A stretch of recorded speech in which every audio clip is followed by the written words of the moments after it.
Alors, la petite subtilité en alimentation cétogène qu'on oublie souvent, c'est que les 20 grammes de glucides apportés durant notre journée, on parle de 20 grammes de glucose. Sauf que dans les fruits, il y a une majorité de fructose. Donc c'est un glucide, mais c'est un glucide qui n'a pas d'impact sur la glycémie, c'est pas du glucose. La glycémie, c'est le taux de glucose dans le sang. Ça n'a donc pas d'impact sur l'insuline. Donc on pourrait se noyer de fructose, que ça n'impacterait pas la glycémie et l'insuline à court terme. En revanche, le fructose, lui, est métabolisé uniquement par le foie, qui le transforme en acide gras pour pouvoir ensuite l'utiliser, soit via la néoglucogénèse en l'utilisant sous forme de glycérol, soit en l'utilisant sous forme de cétone. On pourrait se dire que c'est intéressant de manger du sucre et de le fabriquer en gras pour l'utiliser, sauf qu'on va vers du foie gras si ça vient à être trop important. D'autant plus si on souffre de résistance à l'insuline, ça ne vient qu'entretenir cette problématique.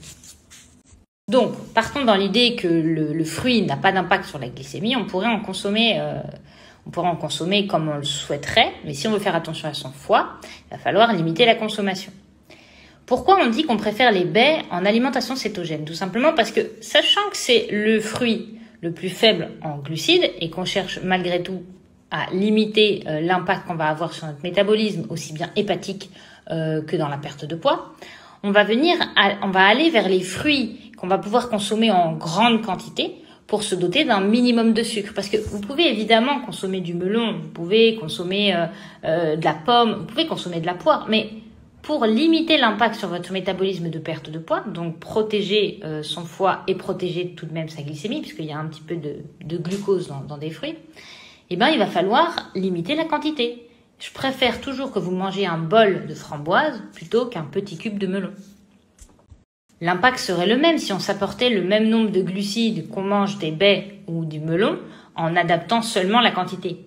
Mais le problème là-dedans, c'est que est-ce que vous voyez vraiment manger un petit cube de melon, un petit cube de pastèque, un quart de poire, comme ça tout seul en collation?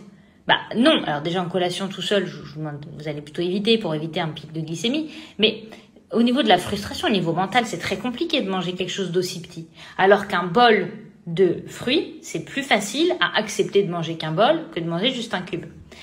Dans ce cas-là, s'il y avait vraiment une grande appétence pour la poire, pour la pomme, pour la banane même, il faudrait s'en apporter une certaine quantité, mais le mettre dans un tout.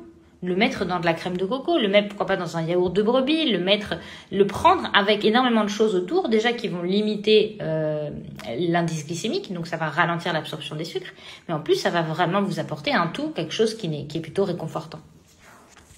Alors, ce que je conseille généralement, c'est qu'une collation, tout comme n'importe quel apport dans un repas cétogène, on va être à un maximum de 5 grammes de glucides. C'est ce que je vous conseille, que ce soit des légumes ou que ce soit des fruits. Donc 5 grammes de glucides. On va partir dans l'idée que la collation ne possède pas de protéines. Vous n'avez pas pris de collagène, vous n'avez pas pris d'œufs, vous n'avez pas forcément besoin de protéines. Donc on partirait sur une collation à 5 grammes de glucides. Donc ce que vous voulez comme fruit qui vous apporterait 5 grammes de glucides sur la collation. Il vous faudrait au moins 20 grammes de lipides. Au moins 4 fois plus de gras que de glucides pour être sûr de vraiment limiter énormément la sécrétion de glucose et de fructose dans le sang, et donc d'éviter les pics et la sécrétion d'insuline. Donc ça demande une certaine réflexion, acceptation qu'en fonction de l'aliment choisi, je vais en avoir droit plus ou moins, et une réflexion sur ce qu'on va pouvoir apporter autour. On va pouvoir y mettre de la noix de coco, de la crème de coco, du chocolat noir, on va apporter du gras. Mais sans parler de l'impact sur la glycémie d'un fruit qu'on pourrait venir consommer, ou même si vous êtes sorti de votre diète et vous avez mangé des fruits, l'autre problématique liée aux fruits qui n'a rien à voir avec le taux de sucre qu'on va retrouver dedans, vous pourriez potentiellement avoir une très bonne glycémie et une très bonne cétonémie, mais vous pourriez être intolérant aux FODMAPs. Et les fruits à pépins et à noyaux sont très riches en FODMAPs, et c'est ce fructose qui va venir fermenter dans votre intestin et générer des dysbioses, des ballonnements, des gaz, des diarrhées, des constipations. Et c'est ça aussi qui est intéressant dans l'alimentation cétogène, c'est que certes on cherche à restreindre une certaine quantité de macronutriments, mais du coup on permet aussi à notre organisme de vivre sur une alimentation hypo-inflammatoire, parce qu'on fait aussi bien attention aux FODMAPs des fruits, on fait aussi bien attention aux FODMAPs des oléagineux. Et oui, parce qu'il y en a aussi. Et donc, il faut aussi penser à ça, à ces fruits, qu'ils soient frais ou secs. Et toute dernière chose dans la consommation de fruits, je dirais toujours que le fruit est un bonbon de la nature. Ce n'est pas un aliment sur lequel on peut se baser pour être en bonne santé. On n'a pas besoin de fruits pour être en bonne santé.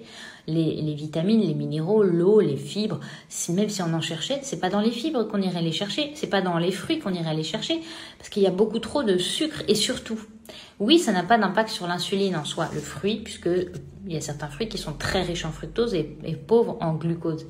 Mais ils n'ont aucun impact sur l'hormone de satiété. Ils n'ont aucun impact sur la leptine. Donc, on pourrait s'en gaver. L'idéal, c'est de prendre une collation qui nous fasse plaisir au goût. C'est pour ça qu'on s'apporte une petite quantité de fruits qui nous font plaisir.